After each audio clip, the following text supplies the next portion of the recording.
Okay, I just wanted to make sure we had enough time for people to hop into the program. Good morning, everyone. I am absolutely delighted to have Michael J. Hsu, the acting comptroller of the currency, here to speak with us today at Georgetown's Institute of International Economic Law and to offer his thoughts on stablecoins and stablecoin regulation. Now, this is a real treat. As acting comptroller, Mr. Hsu is the administrator of the federal banking system, as well as the director of the FDIC, and a member of the Financial Stability Oversight Council, or FSOC. Now, I know Mike as the regulator's regulator. Prior to joining the OCC, Mr. Hsu served as an associate director of the Division of Supervision and Regulation at the Federal Reserve, helping to lead work streams in, among other things, the Basel Committee's Risk and Vulnerabilities Group.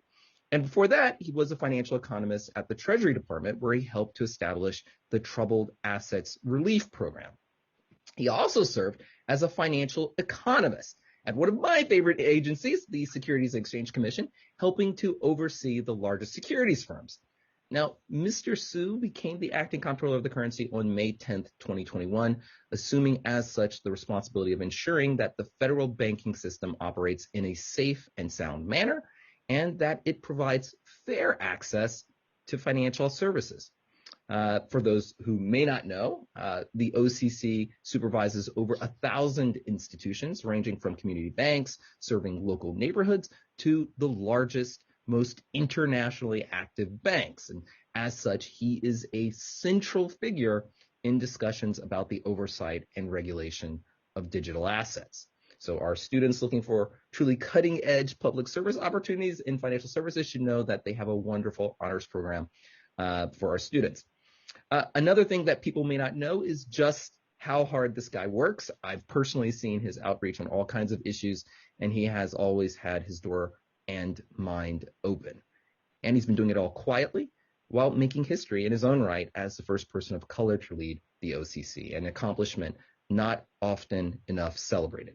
So I'm not going to belabor this introduction any further, and I will pass the mic to you. But acting comptroller, thank you so very much for joining us. Chris, thank you for that really, really warm welcome. I'm really looking forward to today's discussion. So I'm just going to jump right in. And today I want to add to the discourse on stablecoins, which has become a really hot topic here in Washington recently. In my conversations with policymakers and other stakeholders, the desire to learn, explore issues, and drill down into the details has been really encouraging. For my remarks this morning, though, I want to take a step back and discuss why stablecoins matter and pose three policy questions that speak to the architecture of stablecoins. So why do stablecoins matter? Getting stablecoins right from a policy perspective is important because getting them wrong could result in ordinary people getting hurt. Policy errors could also impede the potential for the dollar to serve as the base currency in the future digital economy. Protecting people. So according to surveys, nearly 1 in 5 Americans has exposure to crypto today. Those Americans are disproportionately young, diverse, and underbanked. By one count, 70% of crypto owners were born after 1980, and 56% earn under $50,000. Black, Hispanic, and Asian adults are significantly more likely than whites to say they have ever invested in, traded, or used a cryptocurrency. And of the underbanked, 37% say they own crypto compared to just 10% of the fully banked. Scams, hacks, and fraud in the crypto space are a problem. As I highlighted at a recent event hosted by the Financial Literacy Education Commission, in 2021, crypto theft hit $3.2 billion. That's a big number, but it pales in comparison to the overall size of the cryptocurrency market, which is around $2 trillion. Stablecoins support that entire market. As noted recently by SEC Chairman Gensler, roughly 80 to 85% of trading and lending on crypto platforms involves stablecoins. The relationship can be thought of as an upside-down pyramid, with $2 trillion worth of crypto resting on roughly $180 billion of stablecoins. Conceptually, this is not too dissimilar from the U.S.'s $23 trillion economy being supported by $2.4 trillion of capital in the banking system. Instability at the bottom of the pyramid is likely to cause the entire pyramid to become unstable. If there were to be a run on stablecoins, the entire crypto economy would likely be impacted, causing outsized losses for ordinary people owning crypto and potentially leading to a host of other knock-on effects. Let me now turn to protecting the dollar. At the most recent congressional hearings on stablecoins, members from both sides of the aisle highlighted the importance of maintaining the dollar as the world's reserve currency. This is a broad concept, and it may be helpful to be more precise. In the context of crypto and digital assets, the central issue is what will serve as the base currency for trade and finance in a blockchain-based digital economy. Note, this is not about central bank reserves per se. It's about transactions, payments, and lending. And the concern is mostly prospective. It's premised on the digital economy transitioning to being blockchain-based, what many now refer to as Web3. To be clear, the rise of Web3 and a blockchain-based digital economy are not inevitable.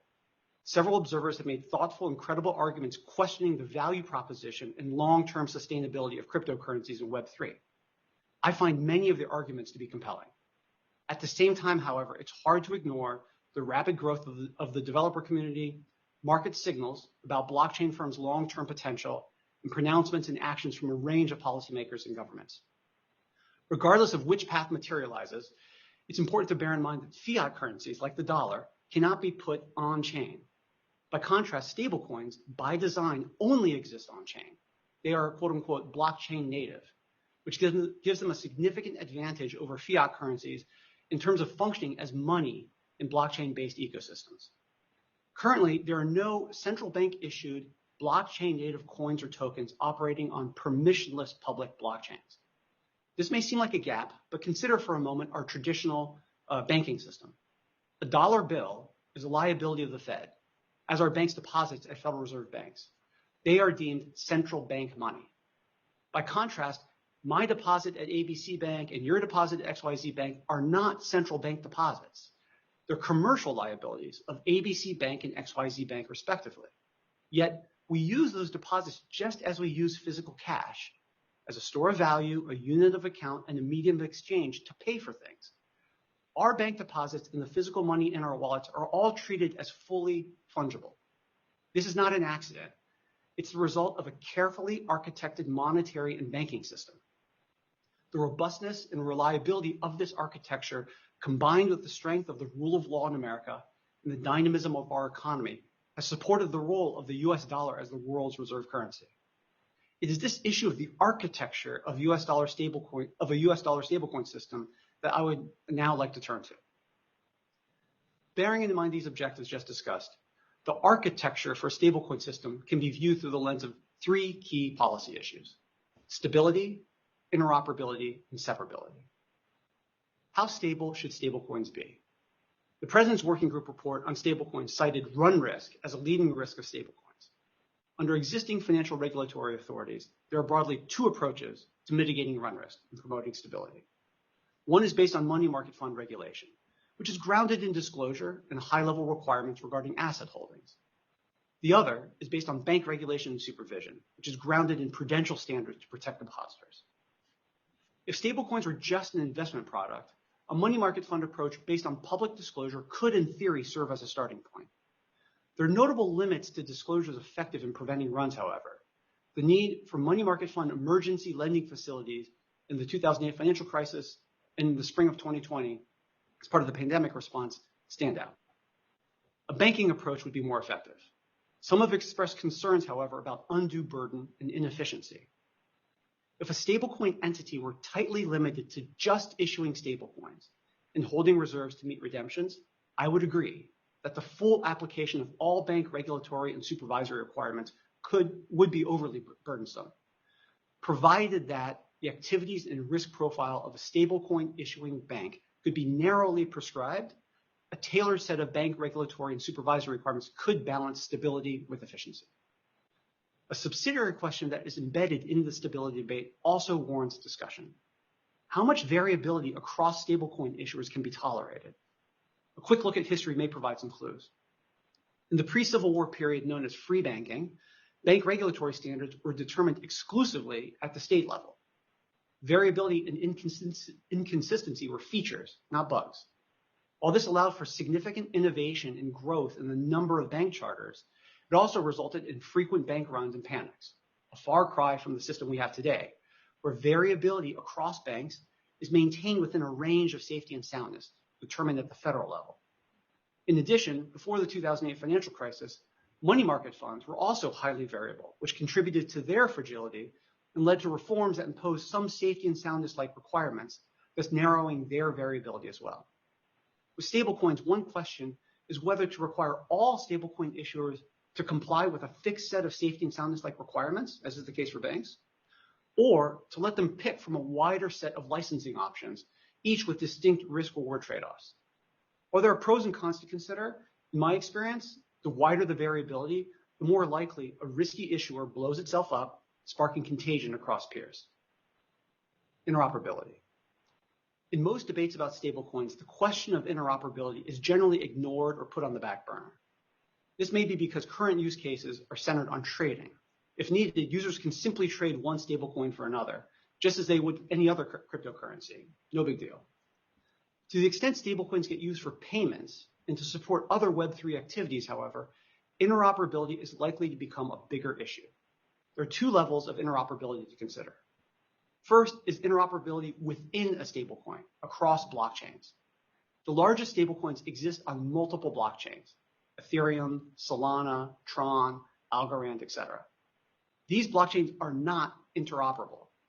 Each blockchain has its own rail gauge, so to speak, because different blockchains are written in different coding languages and have different dependencies in cryptography, among other things. This lack of full interoperability means that for any given stablecoin issuer, like Tether, its tokens are not fungible across blockchains.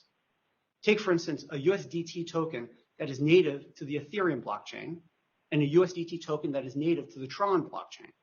Although the two stablecoins are issued by the same company, Tether, have the same value, $1, and are called the same thing, USDT, they are not, strictly speaking, interoperable. A user cannot use the Tron native USDT token to pay for something on the Ethereum blockchain, at least not without a cross-chain solution of some kind. And as many have learned the hard way, cross-chain solutions have proven to be highly vulnerable to hacks. Second is interoperability across stablecoins. One way to think about this is to compare the monetary and banking system of today against that of the pre-Civil War period. Modern day commercial bank deposit liabilities are fully interoperable with each other, as well as with physical money.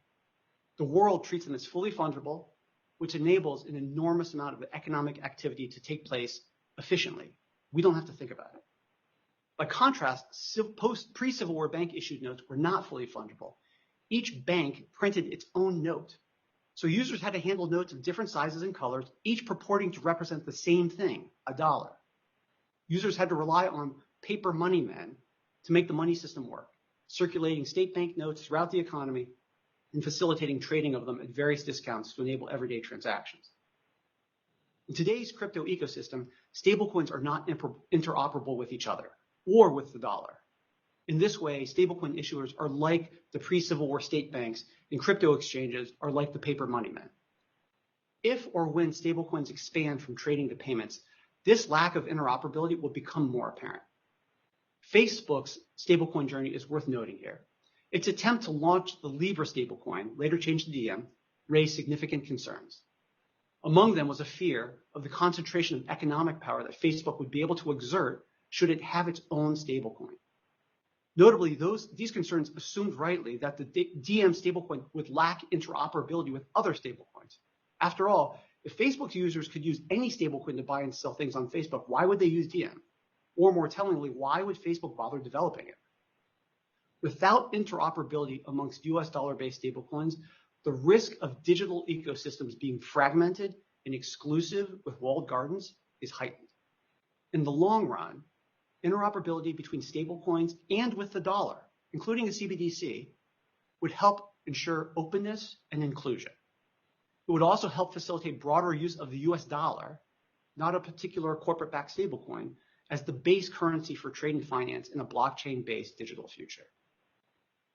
Separability. Blockchain-based money holds the promise of being always on, irreversible, programmable, and settling in real time. With these benefits, however, come risks, especially if commingled with traditional banking and finance. So-called intraday liquidity risk is a particular concern. In the context of traditional banking, intraday liquidity risk refers to the risk associated with differently timed payments. Say a bank makes a payment of $100 million at 9 a.m. and receives a payment of $100 million at 3 p.m. The bank's end-of-day liquidity position would be flat. On an intraday basis, however, the bank was exposed to $100 million of intraday liquidity risk. Had that 3 p.m. payment not come in, the bank would have had $100 million less of liquidity at the end of the day. Large banks with material intraday liquidity risk profiles have controls to help manage this risk. Now imagine a world where a bank engages in both traditional payments and blockchain-based payments. Banks' intraday controls and risk management systems for traditional Fedwire payments may not be effective for blockchain-based payments, which are 24/7, irreversible, settled in real time. The accumulation of blockchain-based payments over, say, a weekend could outstrip a bank's available liquidity resources. Several blockchain advocates have cited this as a concern. One way to mitigate these and other blockchain-specific risks would be to require that blockchain-based activities, such as stablecoin issuance, be conducted in a standalone bank-chartered entity, separate from other insured depository institution subs and other regulated affiliates. Additional safeguards could be considered, including enhancements to restrictions on inter-affiliate transactions applicable to IDIs. And for the bank law nerds in the room, they'll understand what that means. In sum, I believe that establishing an intentional architecture for stablecoins can help protect people and the dollar and reflect our values. Stability, interoperability, and separability are preliminary policy factors to consider in that architectural development. Other core values, such as privacy, security, and preventing illicit finance, may also have architectural implications and warrant discussion and consideration. In conclusion, the future of digital assets is challenging to forecast. Today, cryptocurrencies are used primarily for trading on exchanges. Tomorrow, they may collapse and exist only on the shadowy peripheries of the financial system, or they may grow and power the next evolution of our digital lives and digital economy. The uncertainty creates real challenges for policymakers as well as for financial institutions. Meeting these challenges requires strong collaboration across government, as noted in President Biden's recent executive order calling for a coordinated and comprehensive approach to digital asset policy. In remarks given yesterday, Secretary Yellen reinforced the need to work together to ensure responsible innovation. I've been pleased with the level of engagement and collaboration with my peers, including state bank supervisors. While there remains a wide range of perspectives on crypto's future, there appears to be an emerging consensus that rules of the road and safeguards are needed today to protect people and balance the risks and benefits of blockchain technology as it continues to evolve. So with that, Chris, turn it back to you, and hopefully we can have a good Q&A on this. Well, that was a really, really, really meaty project with some very serious firepower behind it. I mean, honestly, as a law professor, looking at the speech, there were parts of it, and I would suggest that lots of people really take the time to also read the speech. There were parts of it that looked as much like a research paper as it was a policy statement. Just before we get into some of the details, I think it's good to take a step back to ask you about your step back. I mean, you're asking this very foundational question about why stablecoins matter, which isn't always common for statements like these. Why are you taking that step now, and how is that actually helping you to sort of frame those three key policy questions? I think it really comes down to prevention is better than surgery. I mean, to use a medical analogy. So a lot of my experience was with derivatives in the financial crisis of 2008. And if you go back and look at that history, derivatives held a lot of promise. The folks who invented derivatives were trying to solve real world problems. They were trying to help finance. And if you strip it down to its core, they're right. It holds a lot of promise to do that. It got out of control. And I think where we are now with digital assets feels very similar to me. That if you're in kind of the early days, and if you can architect it right and prevent the excesses, you can get closer to the promise and the potential and build that trust with people so it can deliver. And I think what we saw with derivatives, it over-delivered, and you create a lot. And then once you lose that trust, it takes an entire generation to earn it back. And I think that that's part of my purpose here is to kind of let's put these questions on the table now so that we're not cleaning something up later. You mentioned this question of trust, and I think that's interesting, and it points to some of your other data just in terms of the framing of your conversation. And you had noted the fact that the demographics surrounding crypto are quite stark, and that all things considered, you're seeing lots of people of color sort of migrating to crypto. And some people say that there are trust issues there with the banking system. Some have other kinds of observations. But do you have any sense from your perch as to why you think those demographics, that those data look the way that they do? When I first came across that first stat on the underbanked, I thought it was a misprint. I'm like, that can't be right. And then there were other surveys which basically reinforced that. And then, of course, curiosity kicks in, like, why is that the case? And you've done a great job of this too. I know in your FinTech Beat podcast, you had brought this up. And once you start asking people, you realize there is a lot of this stems from mistrust. I mean, you go back to Bitcoin and Satoshi Nakamoto, like the Genesis block, based on notes, Her Majesty's Treasury second bailout of banks. There is, and that's at a macro level. I think at a more community level, I think there's that book, Bitcoin in Black America by Isaiah Jack. When you read that, very clear there, right? There's a feeling that the traditional financial system and banks have let down communities, and they either exploit them or they redline them. And hey, this new technology holds some promise to do better. Now, April is Financial Literacy Month. I highly encourage it. This is the time. You got to do your homework, right? So I think we have a shared goal here. You got to go in eyes wide open and understand this stuff. It's complicated, and so don't be fooled about one set of trust vulnerabilities, trading that for another set of trust vulnerabilities. I think that's really important. For sure. Okay. And I know, for, as you said, the banking nerds who are watching this, they want to get into the variability and interoperability questions, but I did want to ask one last question because it was an issue that you brought up. It was this issue in the executive order. This is a question about the strength of the U.S. dollar. You are, you have your finger on the pulse of the U.S. banking system in lots of different ways. When you look at stablecoins, many of them ultimately in circulation reference the U.S. dollar. I mean, do you think that works to promote the influence of the U.S. and the U.S. banking system? And more fundamentally, are there aspects of regulation that you think that if implemented would specifically or enhance, the influence of the dollar if sort of baked into stablecoins?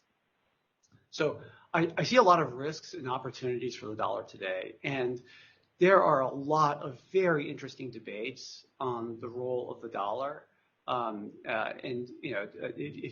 because I would like to discuss those things because they seem peripheral or kind of orthogonal to some of this focus on stablecoins, but I think they do loop back, especially this recent round of discussions sparked by Zoltan Pozsar on Bretton Woods 3 has a commodities link, which I think it has there's an interesting discussion there if you think about stablecoins and the digital economy. But let me just focus on stablecoins first, if it's your question, and we can zoom out to that.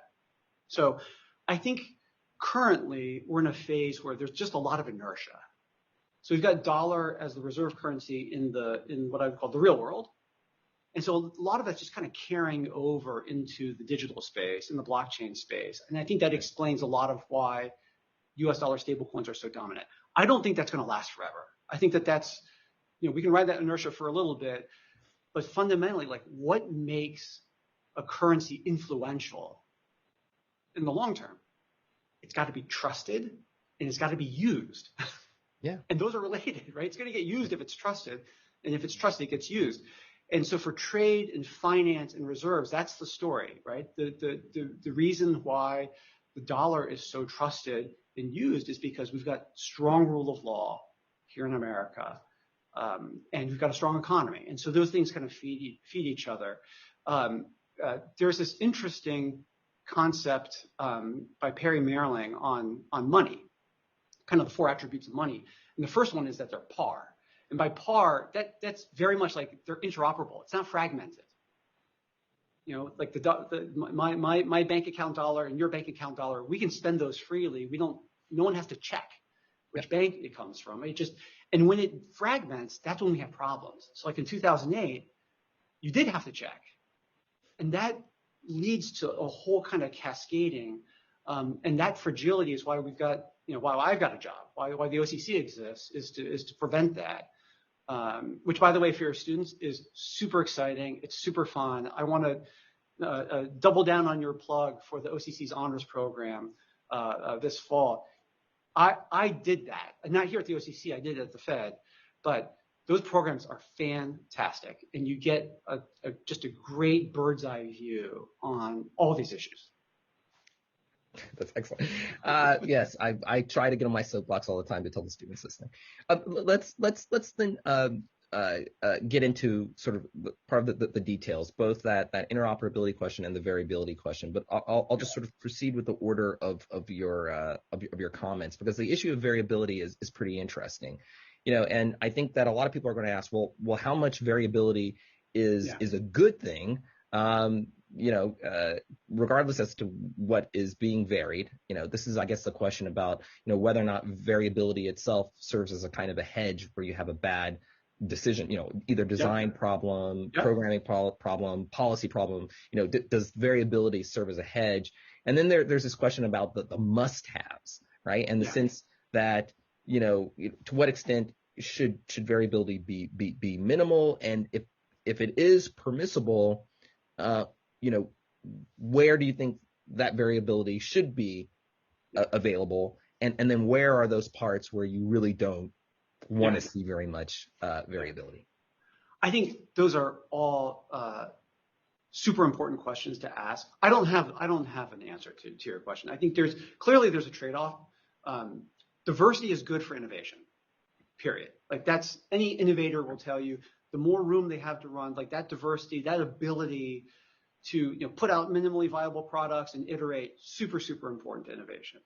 And at the same time, that presents challenges for stability. And so as we think about the digital asset landscape, from my perspective, you don't have to be one size fits all.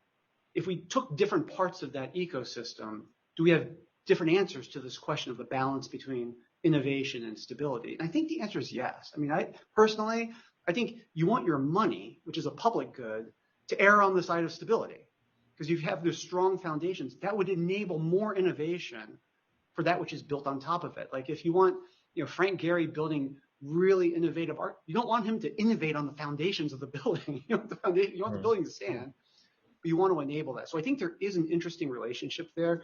I'm not sure. My sense is that within the crypto space, there's a desire to just innovate everywhere, like to basically take those programmable money concepts. And I think the argument would be, we can innovate on the programmability of it. So give us room to do that. And I think here's where we have to engage, which is like, well, if it's not stable, do you lose something? And like where's the public good part of that? And how do we factor that into it? Chris, I would love to hear your thoughts on this. Well, you've given the law professor the opportunity to plug his most recent paper. It's in the securities law world, but I was asking this question about disclosure, right? And and whether or not you think about, and this has applicability for FinCEN, maybe for banking, but how do you look at the technology stack in a way that, to your point, kind of furthers values that we want in our money, and can you give and create that space for innovators to make sure that laws and regulations don't become analog as the technology moves along, while also giving the incentive for those folks to participate in a way that actually builds up really new and interesting services. And I really like the nuance. I mean, I don't know why I'm talking. I should be asking you things, but I do like your nuance there, and sort of thinking about, well, do we have certain kinds of structures that we know are critical to, say, financial stability, and then allow people to really use their imagination and their skills for programming different aspects of that environment that can really be interesting for people. But if I can make just one last other kind of counter on that. It's not even a counter. This book by Joshua Greenberg on banknotes and shin plasters is fascinating because he goes into the detail of a lot of innovation went into the money itself. Yeah. So just how you would print it, what color, and because the whole point, the name of the game was to circulate it, get it out there. And so between that and the arrangements between the issuing banks and the paper money men and Wildcat, like it's really fascinating. But then when you step back, you're like, was that a good use of time and energy? Because at the end of the day, the productive capacity of the country was, was in agriculture, it was in industrial, it was in merchants, was in trade. Like, I think that if you look at the long arc of that history, that energy eventually gets channeled into other forces rather than just money. And there's a part of me that says this may be following a similar path. It doesn't have to, but these are just useful guideposts as we're kind of thinking through how do we want this to play out.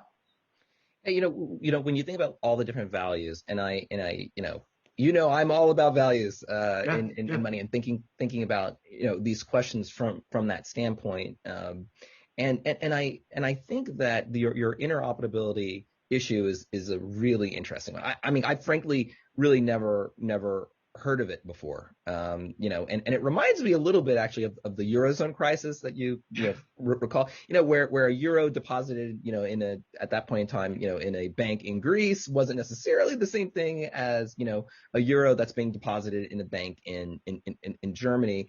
And that's a really, that raises a number of interesting questions because I'll be honest that even when I think about variability in sort of banks and, a lot of it is, well, what kinds of licenses do you need? And I ask myself, well, if you only put it in certain kinds of systems or institutions that already have a lot of economic power, is that just exacerbating that particular issue? But you're bringing up another kind of very interesting issue, about, well, this interoperability on blockchains. Could you maybe just take a second and think about like what impact that would have on questions of fairness and utility? Yeah. So I think the thing that's motivating me in terms of thinking about interoperability is inclusion. That's kind of the foundational thing, because if you don't have interoperability, you've got kind of more fragmented systems, then each of those systems has incentives to attract folks to use their system, to get into their system. And how do they do that? They use rewards, they use points, you issue new tokens. We see this now, right? There's a lot of that in not just in the crypto space, even within in other commercial spaces, you see these kind of point-based systems. How many people have a favorite hotel because they've got hotel points, things like that. That's very common. And the point of that is to be exclusive. That's the design. That's the incentive structure there. And in and of itself, not necessarily a bad thing. I think there can be a role for that to get to critical mass for certain technologies and certain systems. But at the same time, that exclusivity is, I think we've already seen in the traditional banking and financial system, we have inclusion challenges. We have serious inclusion challenges. And so if we can develop a new system and at the ground level, at the get-go, ensure that it's inclusive, I think that's a shared objective. Now, there's a lot of questions about like, well, how do we do that? And there's kind of the values. Do we say that that's an important value? And then there are these kind of architectural, technical considerations of how do you implement that and balance, kind of getting to that outcome, because that's not easy. It feels easy. You and I wouldn't have to talk about it. But, yeah, I know. Like, I wouldn't have any papers to write. Because like you're making a very sort of subtle series of sort of moves, right? In your analysis, right? Because you're talking about, on the one hand, an interoperability sort of within stable coins, right? So this architecture question, right?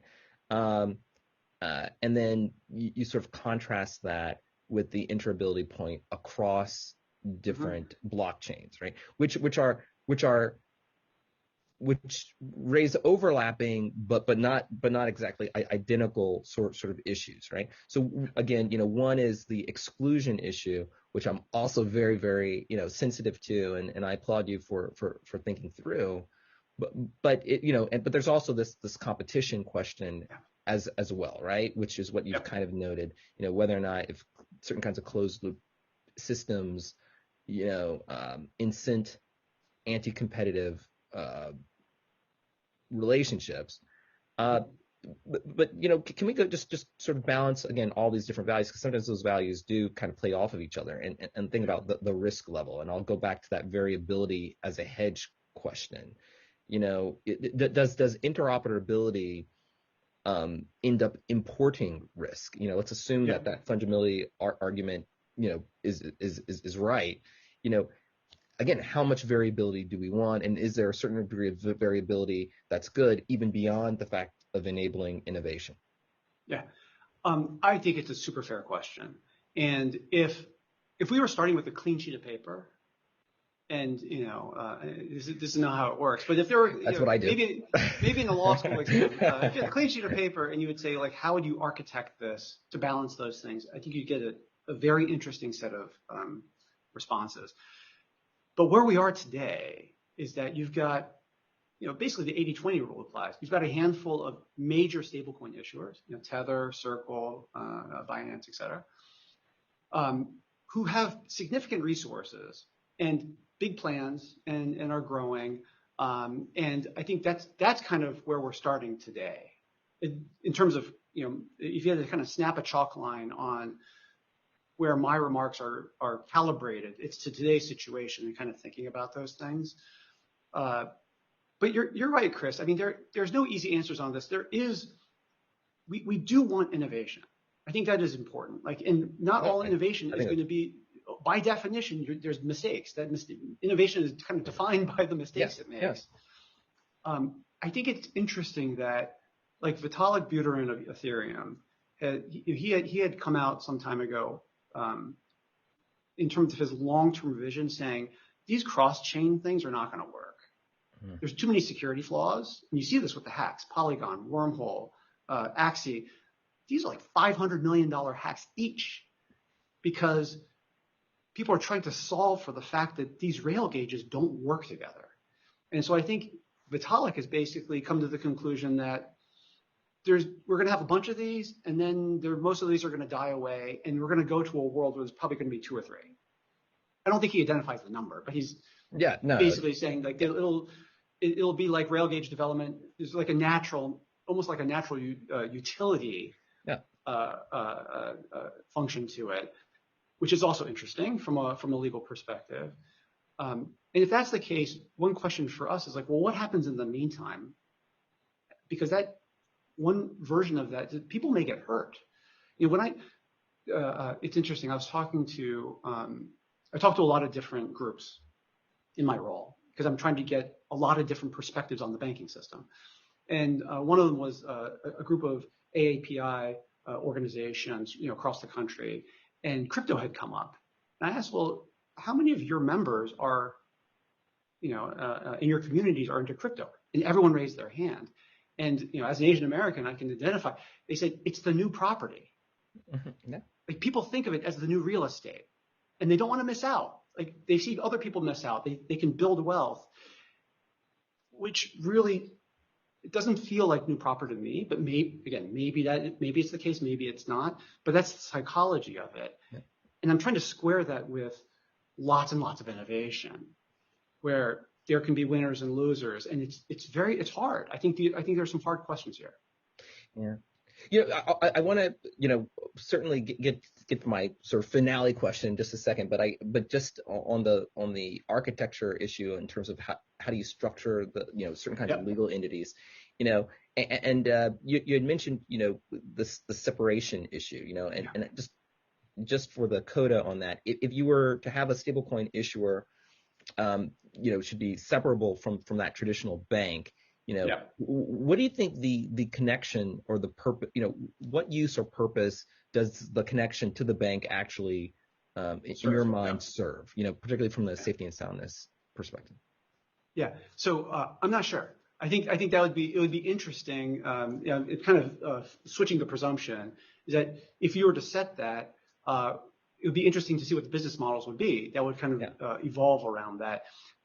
To me, that particular architecture point is important because once the practice and the habit develops, it's very hard to change. And I've seen this in a lot of other contexts within banking today that if we could do it all over again, we probably would have set. It's a little bit like an oil tanker. Like the old oil tankers, you just stuck a bunch of oil in a big ship. Yeah. And if it crashed, all the oil would spill out. And then the engineers got smarter and said, well, maybe we should double hull the tanker. Okay. Or maybe we should build some compartments. So if one part gets hit, not all the oil. Those, to me, are kind of analogous considerations here. It is more expensive to do up front, but the payoff long term is that you get a lot more peace of mind. And if you have more peace of mind, you can do more of it. You don't have to worry about it. So that's, from a policy perspective, that kind of calculus is part of my job in terms of talking to other policymakers. And it's good to get, to your point, Chris, to talk to firms that are in the trenches doing the work, selling the products and services. Hey, what do you guys think about this? Yeah, it's only way to know what's going on. Yeah, exactly. So as you even just intimated, your decisions will impact generations. You are constructing the oil tanker. So what's next? I mean, but no. I mean, so what's next? I mean, this, as I said, and I would applaud, and we'll try to get out on the Georgetown end as well. The speech is really worth a read. What are your next steps from the OCC's perspective? So it's on a couple of different fronts. On the stability front, there are a lot of very interesting bills that are now circulating on the Hill. Yeah. And they're thoughtful. They're really thoughtful. Yeah. I don't agree with them all, but I think this is part of the process is put pen to paper, put it out, generate that discussion. And a lot of them focus on stability and this variability point. So one of the next steps is to just continue that engagement. Ask a lot of questions. Why? Talk through the issues. In my engagements with folks, there's a lot of openness to not planting stakes in the ground necessarily, saying, hey, we have this goal. Like, how can we achieve that goal? And what are the trade-offs involved? And to your point, embedded in all of those is, what are our values? What are the values that we're trying to embed in that draft legislation? So that's one. On interoperability, this is one I think deserves a lot more attention because I've been reading a lot about the history of the internet and, how did we come up with the internet as we know it today? Because it's this kind of fantastic open thing. It didn't come out of nowhere. And there was a very concerted standard setting set of processes where you had a lot of people who were, I think, public-minded at the table. They were engineers. They were public-minded about, again, we come back to values. What are the values that are going to underpin TCP/IP? And there was a very interesting fork in the road about should it be royalty-free or not at one point. This is like early development. And the group consensus was it should be royalty-free. And that was a big deal because you had a lot of corporate interests at the time who didn't want it to be royalty. They wanted to charge, they put toll gates everywhere. That would be a very different internet. So to me, what's the standard setting body for interoperability on stablecoin? There is none right now. So I would encourage some thinking along those lines and having a public voice at that table to be able to channel that, to be part of that discussion, to channel the public interest, inclusion, et cetera, into that discussion. I think that'd be really exciting. And then on separability, a lot of that is amongst the FBAs, the federal banking agencies, to figure out, okay, how do we want to think about that? And that could be part of the legislative discussion as well. But so lots to think about and do. So yeah, so obviously we'll get this all handled in the next week and a half, and then Exactly. no. Look, I got to say thank you so much for taking this opportunity to speak with us, and just I applaud you for all the work you're doing, and for really keeping that line open with nerdy law professors and I guess lawyers, coders, and everyone else. Thank you so much. Best of luck to you. And to everyone in Videoland, we will be talking to you soon. But thanks so much. Thanks so much, Chris. I really enjoyed this.